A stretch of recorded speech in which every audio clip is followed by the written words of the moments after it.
Alright, so for our first video, I'm going to take an opportunity to introduce myself and I'm going to tell my story. And that's going to lay a foundation to our mission and our intent with this not-for-profit. So first off, my name's Austin Phillips. I was in the Air Force and the Army Guard for a total of about 16 years. And I was medically separated in 2017 and it didn't go well. And that's kind of where the story starts, right? That's what we want to talk about and that's what we want to address with this not-for-profit. So when I was separated, it was against my will. I hurt my shoulder in Afghanistan. They told me that I was medically unfit for duty. It's not a cool story. I literally fell out of a truck. Fast forward. So I did what, a lot of veterans do is I shoved down my feelings and I drank more. Essentially lived the life of a hypocrite. I'm in the health and wellness field and I was saying one thing and doing another. Because health and wellness comes more from your mental health than just your physical health, right? So about the same time my son was born, and so I had all these stressors in my life, right? Owning a business, having my first child, getting forced out of something that I didn't know how much it impacted my life and how much I actually identified with it. When you're in it, it's hard to see the forest from the trees, and I really had that problem when I was separated from the military. So with all of these outside stressors and the pressure I felt, alcohol was a really great way to subdue that. And eventually, very quickly, my wife sat me down and she's like, listen, you need to talk to somebody. And I was resistant of this at first. I was resistant in the aspect of, I need to talk to somebody, like I'm fucking good, right? That's a common reaction to this. And my wife can be very persuasive. Let's put it that way. So I called the VA and I went in and their first step is to medicate you. They're like, yep, you have depression. And I'm like, well, what do you mean I have depression? I'm fine. And, after some soul searching about this, I came to find that, my mental health is very much connected to my physical health. And when I'm injured or, something, my body's not working the way I think it should be, that impacts my mental health. So their first step is to medicate you. And the thing I learned about mental health medication is there's no exact science to it, right? So they're going to be like, okay, these are your symptoms, that fits this, take it. And, we'll give it a couple weeks and then we'll reassess, right? So it's not just like, oh, I'm in pain, here's an 800 milligram Motrin. It's try this, let's see how it goes. At the same time though, to get the most benefit out of something like that, obviously they want you to talk to somebody too. And this is kind of where the story takes a turn.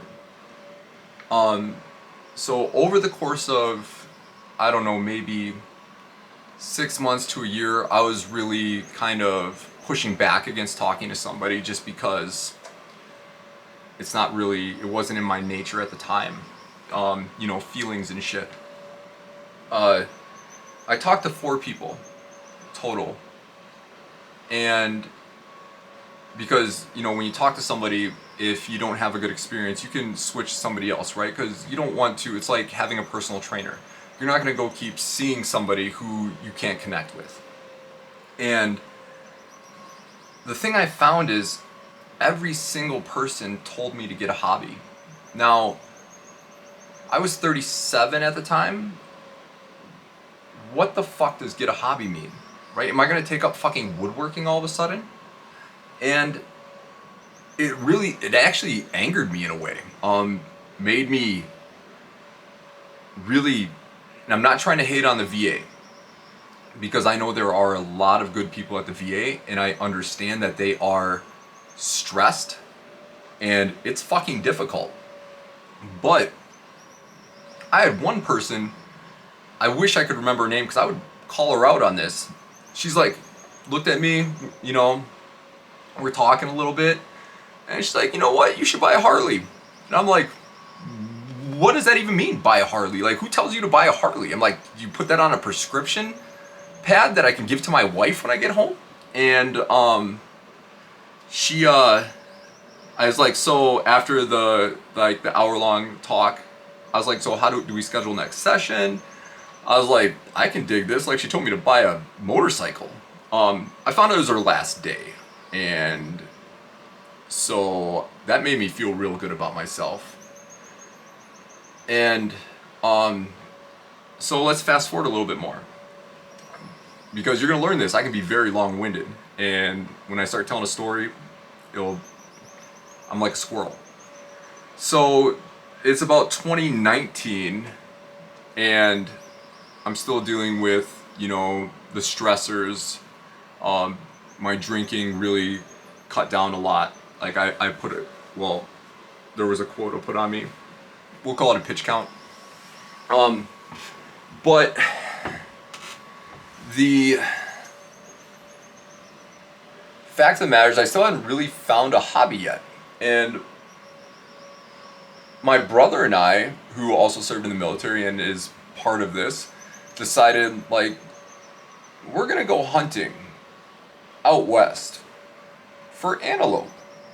Now, our hunting experience was very minimal at this point, and as we started to get into the research part, and we started to get into the aspects and everything that was going to be involved, I found a direct correlation with a lot of the stuff that I learned in the military. You know, like mission planning, land navigation, shooting, all these things that you probably know, and then you get out, you're like, well, what the fuck do I do with these skills?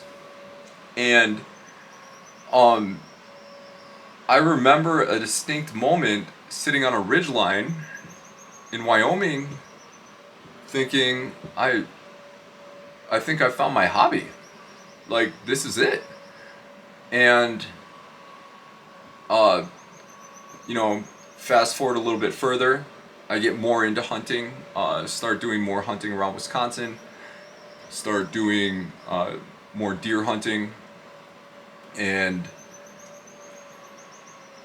as things transpired, I started to realize, like, hey, like, this could be something that could really help people, possibly. But not just hunting, that's a vessel that we want to use, but, you know, reconnecting with that brotherhood that a lot of us miss when we get out. So I started talking to people, and I started developing these ideas. And so recently we lost another veteran, someone that I know, to suicide, and that kind of really pushed me to, like, go faster with this. And what I want to point out, though, is that this is not about just for veterans that have depression or veterans that, you know, think they might hurt themselves. This isn't about that. I mean, in a roundabout way it can be, but this is more about helping with transition, right? Helping with that space when you get out before you become a real person again, because a lot of things change in that time.